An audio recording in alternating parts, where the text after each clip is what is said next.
بسم اللہ الرحمن الرحیم۔ الصلاۃ والسلام علیکہ یا سیدی یا رسول اللہ وعلی آلک و اصحابک یا سیدی یا حبیب اللہ۔ گرامی قدر ناظرین و سامعین، السلام علیکم ورحمۃ اللہ وبرکاتہ۔ رمضان المبارک کا مبارک مہینہ چند دنوں کے فاصلے پر ہے اور اس وقت پوری دنیا میں کرونا وائرس کی وجہ سے لوگ خوف و ہراس کا شکار ہیں اور لاک ڈاؤن کی وجہ سے جو دیہڑی دار طبقہ ہے ان کا روزگار بھی بند ہو چکا ہے، اور اس وقت ضرورت اس امر کی ہے کہ معاشرے کے مختلف طبقات اپنی اپنی ذمہ داریوں کو محسوس کریں اور اپنی اپنی ذمہ داریاں دیانتداری کے ساتھ پوری کریں۔ اس وقت جو سب سے بڑا مسئلہ ہمارے سامنے ہے وہ لوگوں کے معاش کا مسئلہ ہے۔ ایک بہت بڑی تعداد ہے لوگوں کی جن کا روزگار تقریباً 6 ہفتوں سے بند ہو چکا ہے اور وہ بے روزگار ہو کے گھر بیٹھے ہوئے ہیں۔ اب ہم نے اس مشکل صورتحال کا مقابلہ کس طرح کرنا ہے؟ یقیناً اس وقت بہت سارے لوگ ہیں جو اپنی اپنی ذمہ داریوں کو محسوس کرتے ہیں اور ان ذمہ داریوں کو ادا کرنے کی اپنی بساط کے مطابق کوشش بھی کر رہے ہیں، لیکن یہ صورتحال اتنی مشکل ہے کہ صرف چند افراد پر تکیہ کر کے ہم نہیں بیٹھ سکتے، بلکہ ہر شخص نے اپنی ذمہ داری کو محسوس کرنا ہے اور اپنی ذمہ داری کو دبانا ہے۔ میں نے جس طرح عرض کیا کہ اس وقت جو سب سے بڑا چیلنج ہے وہ یہ ہے کہ جو لوگ بے روزگار ہو چکے ہیں، جو مستحق لوگ ہیں، ہم نے ان کے ساتھ کس طرح مدد کرنی ہے تاکہ ان کا چولہا جلتا رہے۔ اس پر ہم نے اپنے احباب کے ساتھ مشاورت کے ساتھ ایک ترتیب طے کی ہے اور انشاءاللہ ہم اپنے علاقے میں اس ترتیب کے مطابق کوشش کریں گے کہ اپنے بھائیوں کی، اپنے احباب کی مدد کر سکیں، اور یقیناً مشکل کے اس وقت میں ہم ایک دوسرے کا خیال رکھیں گے، ایک دوسرے کے ساتھ تعاون کریں گے، تو یہی ایک رستہ ہے اس امتحان میں کامیابی حاصل کرنے کا۔ ہم نے احباب کے ساتھ مشاورت کے ساتھ یہ طریقہ وضع کیا ہے کہ تمام اہل ایمان پر جو صاحب استطاعت ہیں اللہ رب العزت نے زکوٰۃ فرض کی ہے، اور اکثر لوگ زکوٰۃ رمضان شریف کے اس مبارک مہینے میں ادا کرتے ہیں۔ اس مرتبہ بھی یقیناً اللہ کی عطا کردہ توفیق سے صاحبان ایمان، صاحبان ثروت وہ زکوٰۃ ادا کریں گے۔ ہم نے اس مرتبہ کوشش یہ کرنی ہے کہ ہر بندہ زکوٰۃ ادا کرے اور اس میں خاص ترتیب کو قائم رکھے۔ یعنی بعض اوقات یوں بھی ہوتا ہے کہ ایک مستحقین کو 10 احباب زکوٰۃ دیتے ہیں، اور چونکہ آپس میں کوئی رابطہ نہیں ہوتا تو بعض لوگ ایسے بھی ہوتے ہیں کہ جن کی کوئی بھی خبر نہیں ہے۔ اس مرتبہ ہم نے یہ محسوس کیا ہے کہ ابھی تک یہ بات واضح نہیں ہے کہ لاک ڈاؤن کا یہ سلسلہ، مسائل کا یہ سلسلہ کتنے دنوں تک، کتنے عرصے تک مزید جاری رہے گا۔ ہو سکتا ہے اللہ کریم رمضان شریف کی برکت سے مہربانی فرمائے اور جلد یہ صورتحال ہے کہ بدل جائے اور حالات بہتر ہو جائے، لیکن اس بات کا خدشہ بھی بہرحال موجود ہے کہ یہ ہو سکتا ہے کئی مہینوں تک چلتا رہے۔ تو جب یہ سلسلہ طویل ہوگا تو اس صورت میں یہ ممکن نہیں ہے کہ چند لوگ مل کر معاشرے کی اس حوالے سے جو ذمہ داری ہے اس کو ادا کر سکیں۔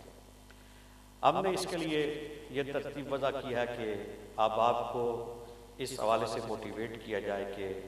وہ رمضان المبارک میں بر وقت اپنے مال کا جو اللہ نے آپ کو دیا ہے، جس پہ سال گزر چکا ہے، اس کا حساب کریں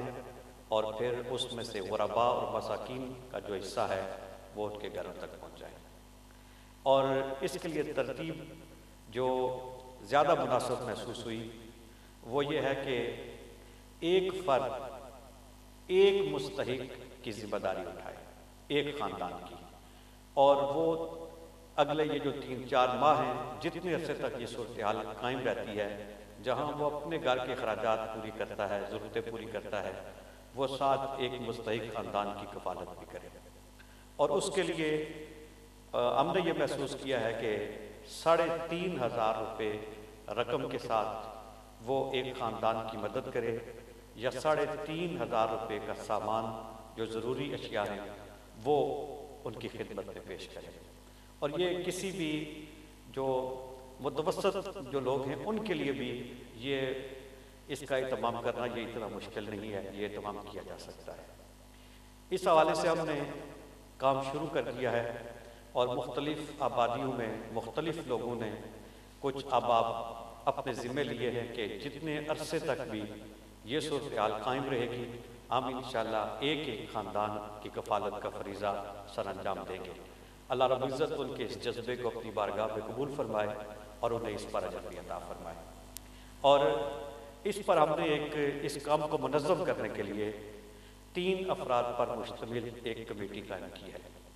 اس میں جو ارکان ہیں اس میں ایک سید عادل حسین شاہ صاحب کیلانی ہیں جن کا تعلق لبیوڑ سیداں سے ہے، ایک مذہبی شخصیت ہے اور علاقے بھر میں لوگ ان کو جانتے ہیں. اور دوسرے ہمارے دوست ہیں شاہبیز صاحب، ان کا تعلق ایجوکیشن کے ساتھ ہے، استاد ہیں، ایک ادارہ خود چلا رہے ہیں، سرکاری ادارے میں آپ اپنے فرائض بھی انجام دے رہے ہیں اور علاقے بھر میں متعارف لوگ آپ کو جانتے ہیں اور ایک اچھی ساکھ کے عامل، ایک خوبصورت شخصیت ہے. تیسرے ہمارے ایک دوست ہیں سجاد صاحب جن کا تعلق کنیٹی سے ہے، وہ بھی علاقے بھر کے لوگوں میں پہچانے جاتے ہیں، سماجی کاموں میں ہمیشہ حصہ لیتے ہیں اور بالخصوص جو ہمارے یہ جو آبادیاں ہیں بمبر تراڑ کے گرد و نواح میں اس میں وہ زیادہ لوگوں کے ساتھ روابط رکھتے ہیں. تو یہ 3 افراد ہیں جن پر مشتمل ہم نے کمیٹی قائم کی ہے. اس کمیٹی کا کام یہ ہوگا کہ احباب میں سے جتنے صاحبان ثروت بھی، صاحبان استطاعت بھی جو لوگوں کی ذمہ داری اٹھائیں گے کفالت کے لیے ایک ایک خاندان کی یا 2 خاندانوں کی، تو اس میں یہ ساتھ ان کی مدد کریں گے اور ساتھ رہنمائی بھی کریں گے. وہ ضرورت اس لیے ہے کہ ممکن ہے کہ ایک آبادی میں 3 مستحق افراد ہوں اور اس آبادی میں ان کی مدد کرنے والے 10 ہوں، تو ہو سکتا ہے ان میں سے 8 ایک ہی فرد کی مدد کر دے، 2 کسی دوسرے کی مدد کر دے اور ایک شخص ایسا ہو جس کی کوئی بھی مدد نہ کرے اور پھر وہ 10 افراد صرف اپنی آبادی کے لوگوں کی مدد کریں. تو اس میں ہماری گزارش یہ ہے کہ کوشش یہ کریں کہ آپ اپنے قریب ترین لوگوں میں تلاش کریں جو مستحق ہے اس کی مدد کریں. اور پھر اگر آپ سمجھتے ہیں کہ قریب ترین لوگوں میں کوئی ایسا نہیں ہے آپ کے رشتہ داروں میں، تو اس کے بعد آپ اپنے پڑوسیوں میں دیکھیں.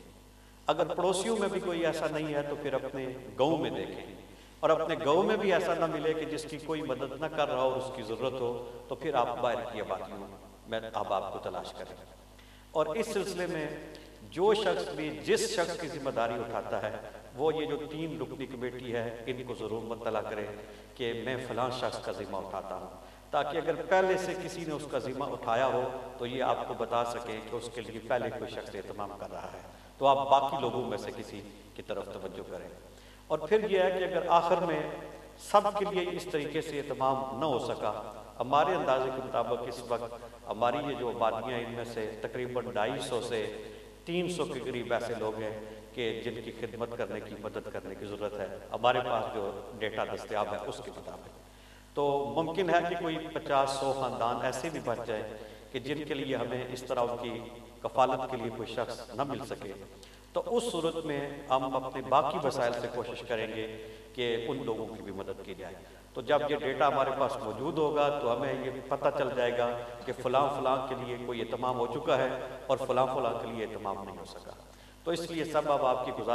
خدمت میں گزارش ہے کہ آپ جس بھی شخص کا ذمہ اٹھاتے ہیں یہ جو کمیٹی ہے اس کو خبر ضرور کریں، یہ اپنے پاس ریکارڈ میں وہ محفوظ کر لے گا تاکہ ہمیں پتہ ہوگا کہ کس شخص کی خدمت کون کر رہا ہے. اور ان چیزوں کو یہ صیغۂ راز میں رکھا جائے گا، ان کی تشہیر نہیں کی جائے گی. آپ کے ساتھ صرف یہ مقصد صرف اتنا ہے کہ اس کام کو منظم کیا جا سکے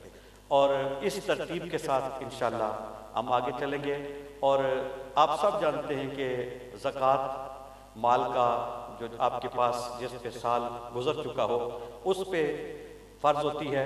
اور اس کا جو 2.5% حصہ ہے وہ اللہ کے راستے میں کسی مستحق غریب کی خدمت کرنا یہ ہم پہ لازم ہے، فرض ہے. اور یہ بھی یاد رکھیے کہ یہ جو زکوٰۃ ہے یہ ہم کسی پہ احسان نہیں کرتے، یہ تو ہے ہی غریبوں کا مال، ان کا حصہ جو اللہ نے ہمارے پاس رکھا ہوا ہے، تو ہم پہ لازم ہے، ہم پہ فرض ہے کہ ہم اپنے مال میں سے غریبوں کا حصہ نکال کر ان کی خدمت پہ پیش کریں، یہ ان پر کوئی احسان نہیں ہے۔ اور جو اس مشکل وقت میں بھی جب غریب کا چولہا ٹھنڈا ہو جائے اس وقت بھی ان کا مال ان کی خدمت میں پیش نہیں کرے گا، تو یقیناً رب کائنات کی بارگاہ میں جب کھڑا ہو کر حساب پیش کرے گا تو اس کے لیے وہاں پہ بہت مشکلات ہوں گی۔ اللہ کریم کی بارگاہ میں دعا ہے کہ وہ مشکل کی اس گھڑی میں ہمیں اپنی ذمہ داریوں کا احساس عطا فرمائے، ہمیں آپس میں ایک دوسرے کے ساتھ تعاون کی توفیق نصیب فرمائے، ایک دوسرے کی خدمت کی توفیق نصیب فرمائے۔ لیکن میں اس پر یہ بات بھی ضرور عرض کروں گا کہ جو باتیں ہم نے اپنی سمجھ کے مطابق جو اس کا راستہ طے کیا ہے، یقیناً اس میں مزید بہتری کی گنجائش ہے۔ آپ کی اگر اس پر آراء ہوں، تجاویز ہوں اس کو مزید بہتر کرنے کے لیے، تو وہ بھی آپ ان 3 احباب کے ساتھ رابطہ کر کے اپنی تجاویز بھی ہمیں بھیج سکتے ہیں، تاکہ آپ کی آراء اور تجاویز کی روشنی میں ہم خدمت کے اس سفر کو، اس کام کو، اس مشن کو مزید بہتر طریقے سے آگے بڑھا سکیں۔ ایک بار پھر میں آپ کی خدمت میں عرض کروں گا کہ اپنی ذمہ داریوں کو محسوس کریں، ایک دوسرے کا خیال رکھیں، اور یہ مشکل کی گھڑی ہے، مشکل کی گھڑی میں اگر ایک دوسرے کا خیال نہ رکھا جائے تو اس کا معنی ہے کہ ہم نے اسلام کے پیغام کو نہیں سمجھا، اسلام کی روح کو نہیں سمجھا۔ اللہ سب کو عمل کی توفیق عطا فرمائے۔ وآخر دعوانا ان الحمدللہ۔